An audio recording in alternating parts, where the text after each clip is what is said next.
Hello everyone, I'm Marion. and I'm Robert. Welcome to our Home and Family Tips channel.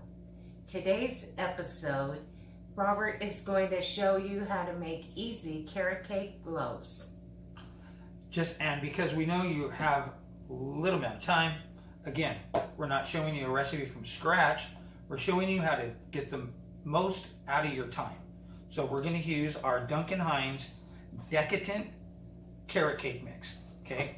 The reason we go with the Decadent brand on this, as you can see, is because this one comes with little bits of carrot and raisins in there. So you could also add nuts if you like to this. It does not include it in the recipe, in the mix.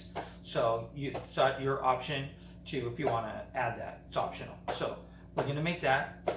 Go follow the box directions. We're going to use our mini loaf pans here.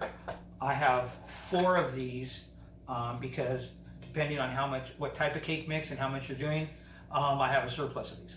So we always have time to pull one out, put in another batch. So I believe with this batter, this mixture, I'm going to use 2 loaves today, 2 pans, which will get us 16 loaves of those little perfect mini loaves.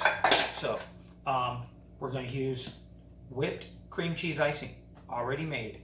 Now again, this is optional. If you want to make your own, by all means, go right ahead. But we're trying to keep this as simple and easy as possible. A few dollars on the box of the cake mix. The Decadent brand, it is a little more because it is that decadent and has the extra carrots and raisins that most people like in a true carrot cake, classic carrot cake. And then I believe this is like $1.30. So whipped cream cheese icing. So, and I'll show you how to do that in our disposable piping bags later. So you don't have to get out there and spread it and worry. Some people don't have the best spreading hand. So like I said, we use the piping bags to get a uniform, nice looking, professionally done dessert for your family during the holidays. So we're gonna get this all going. I'm gonna get this batter, get this in here, and we'll see you in just a second. Bye. Okay, so here you can see I already have our Decadent carrot cake loaves out of the oven. Little puffy, as you can see, a little more. So box instruction says fill it up 2/3 of the way. I did a little more than 2/3, more like 8/10. So, but I made them a little puffier there, so that's fine. You know, it doesn't have to be perfect. You know, again, doesn't have to be perfect. It's edible food. It's food for the family, for your friends, for you, the kids. You know, so you can see we got a little bit differential. So, but like I said, it's all good. It's for the family. They don't have to be perfect. We're not selling them. We're just going to enjoy them. So, instructions are let that cool for 15 minutes before we pull it out of the pan, and then leave it for an hour on the cooling rack.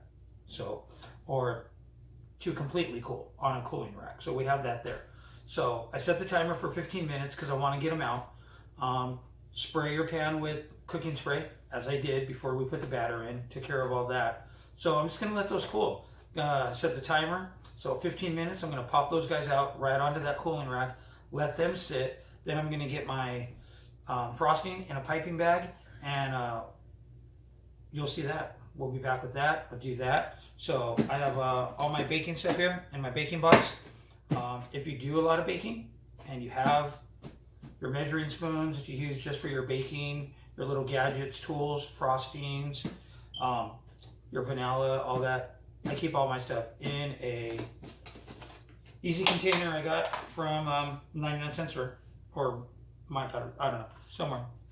So I have all my stuff. You can see everything's in there, all the tools that I need, disposable piping bags, all my tips. Here's some tips in a little, in a nice little cupcake kit that I think I got at like Michael's, whatever. So wherever they sell Wilton's baking supplies, you can get this one. And actually that picture is a little recipe book on how to frost and how to use what tips. So you can learn a lot, you know. The kids have fun with this. My niece went through this book I don't know how many times and did some nice decorating on frosting on cupcakes. So like I said, and it comes with a spreader, an assortment of tips, some extra disposable bags, but I already refilled those and gone through. So like I said, everything's in here. my basting brush, whatever I need. So you can see cupcakes, mini cupcakes, mini cupcake papers, which we'll be getting into soon because Santa Claus Day is around the corner. So we'll be doing that. So like I said, I have an assortment of tips. Everything's right in here. Easily disposable. I know where it's all at. Put away in our pantry. Easy. So finished letting these cool. I'm going to get decorating on these, frosting them for you. So we can enjoy one of these with you guys. All right. See ya. Okay, everyone. So we got our carrot cake loaves out. Let them cool for a little while. I actually put them in the refrigerator for a little bit. For about 15 minutes I put them in. Just to get them cool a little quicker. So we go ahead and frost, because once you take them out, you need to let them cool completely before you frost it. Otherwise you end up with icing. We don't want icing. So I already did 6 of our loaves here. We have 2 left. The box that I actually got really only would have made 10 loaves. I did 8. That's why I made them a little bigger. I forgot to tell you. So, like I said, it depends on how big your cavity is for your pastry, how much batter you're going to use. This carrot cake doesn't rise much, so you use more batter compared to a traditional cake mix, or even a cake mix that you're going to make from scratch, depending on how much rising agent yeast you put in that. So keep that in mind. So the carrot cake doesn't rise as much. That's why we only got out of the 1 box. We got 8. Could have got 10, but like I said, we made them a little bigger. So they're just for our enjoyment. So I went and frosted these ones. I'll have a picture up at the end showing you a little closer the detail, because I know that might be a little hard for you to see right now because it is white on our white counter. But I did a couple different frosting ideas. Wilton disposable plastic bag. Scoop my icing in there. Put my tip. Cut the tip. Put my pastry tip in there with my design. And it's just a matter of what you would like. We could just go back and forth. The key to frosting is coming over the top and applying the same amount of pressure throughout the whole frosting process. And if you miss a spot, you just fill in the gap like that. So, hold on, they're almost done. So, got one more. You can just come around, applying the same amount of pressure. And this works for your cupcakes also. You just want to keep applying that pressure, keep it going, come in, boom. Get all our icing down to the bottom of our pastry bag. And I always keep it turning to keep it maximum filled for tightness, so you don't end up with air bubbles. And that easy. So, doesn't Robert do a good job? Thank you. She's biased a little. She likes me to bake for her, but it's okay. So we have those 2 guys right there. So that's about it.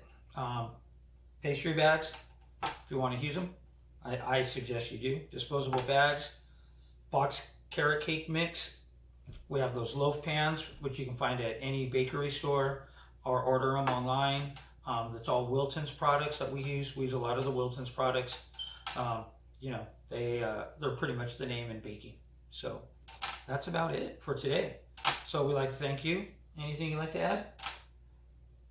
Look for our other episodes coming up with during next month sometime with our holiday dishes that we'll be showing you from our family to yours.